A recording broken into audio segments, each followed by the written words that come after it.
आज हम लोग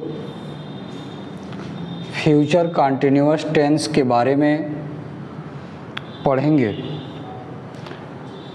लगातार आप लोगों को present indefinite tense, present continuous tense, present perfect और प्रेजेंट परफेक्ट कंटिन्यूअस होते हुए पास्ट इंडेफिनिट से लेकर पास्ट परफेक्ट कंटिन्यूअस टेंस तक और फ्यूचर इंडेफिनिट टेंस तक पढ़ाया गया। फ्यूचर इंडेफिनिट टेंस में बताया गया कि फ्यूचर इंडेफिनिट टेंस की सहायक क्रिया विल और शैल होता है। तो आज हमको पढ़ना है फ्यूचर कंटिन्यूअस टेंस। और फ्यूचर कंटिन्यूअस टेंस में किसी भी काम का लगातार भविष्य काल में जारी रखना दिखाया जाता है। जैसे मोहन विद्यालय जाता रहेगा, राधा खाना पका रही होगी। और इस टेंस में जब हम अनुवाद करते हैं तो आई और वी सब्जेक्ट के साथ हेल्पिंग वर्ब सहायक क्रिया आई और वी के साथ शैल वी का प्रयोग करते हैं और शेष सभी सब्जेक्टों के साथ विल वी का प्रयोग करके मेन वर्ब के फर्स्ट फॉर्म में आईएनजी जोड़ देते हैं। जैसे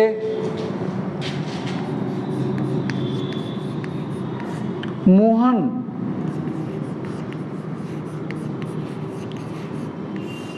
विद्यालय जा रहा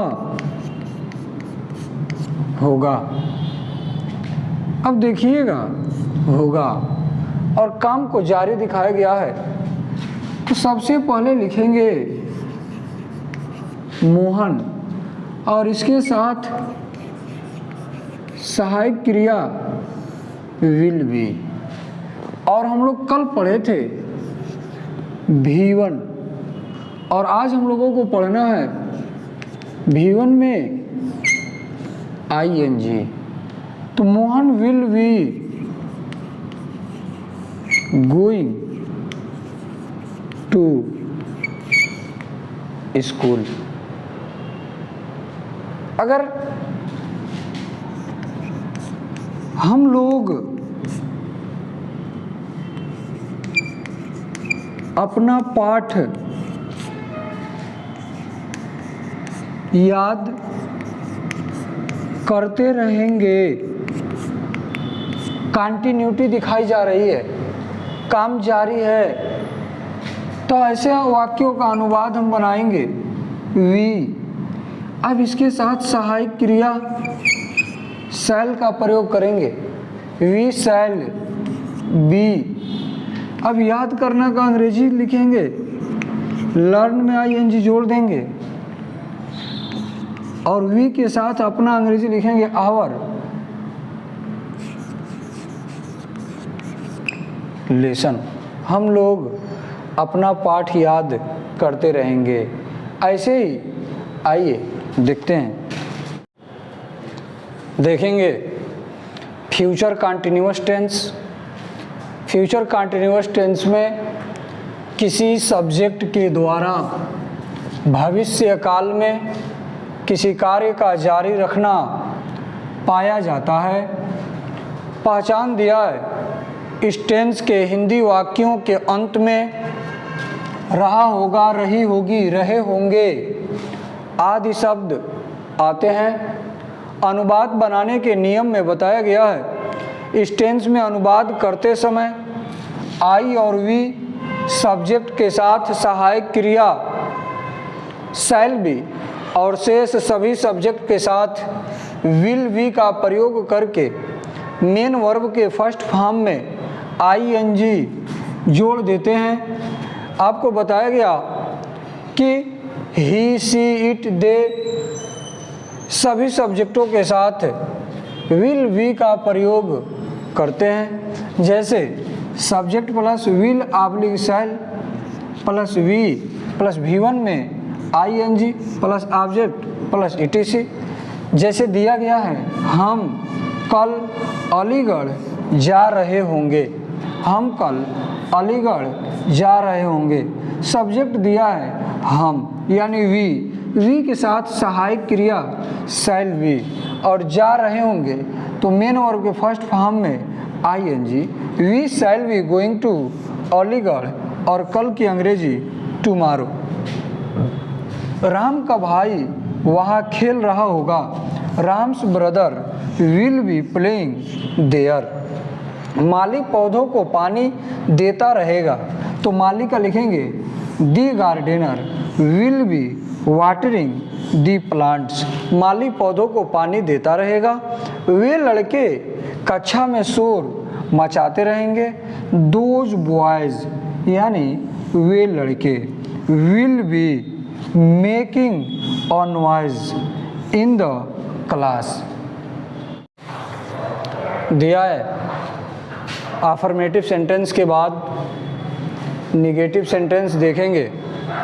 यदि वाक्य निगेटिव में हो अर्थात हिंदी वाक्य के बीच में नहीं शब्द आया हो तो सबसे पहले सब्जेक्ट लिखते हैं और सहायक क्रिया विल ऑब्लिक शैल के बाद नॉट लिखते हैं और बी का प्रयोग करके मेन वर्ब के फर्स्ट फॉर्म में ing जोड़ देते हैं। Subject plus will oblique shall plus not plus be plus V1 में ing plus object plus etc।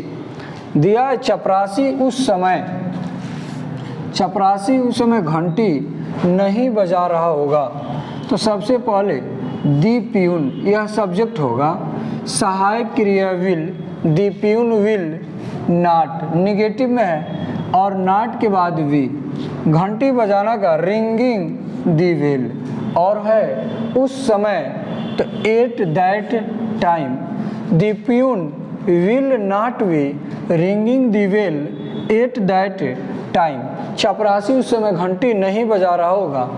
Mohan समाचार नहीं सुनता रहेगा, तो अब देखिएगा कौन नहीं सुनता रहेगा, तो मोहन सबसे पहले लिखेंगे सब्जेक्ट और उसके बाद विल और नॉट के बाद be. Mohan will not be listening the news. Mohan समाचार नहीं सुनता रहेगा। पुलिस चोर को नहीं पकड़ती रहेगी।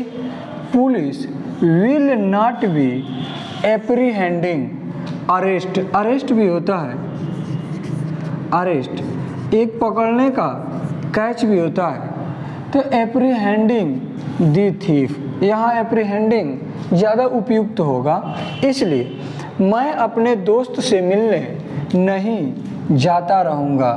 मैं अपने दोस्त से मिलने नहीं जाता रहूँगा।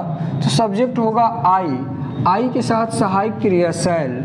I shall not be going to meet my friend. मैं अपने दोस्त से मिलने नहीं जाता रहूँगा। राकेश सीखता नहीं रहेगा। Rakesh will not be learning. मैं नहीं बोलता रहूँगा। I shall not be speaking. Ritesh तुमको नहीं चिढ़ाता रहेगा। रितेश तुमको नहीं चिढ़ाता रहेगा। Ritesh will not be teasing you. Ritesh तुमको नहीं चिढ़ाता रहेगा।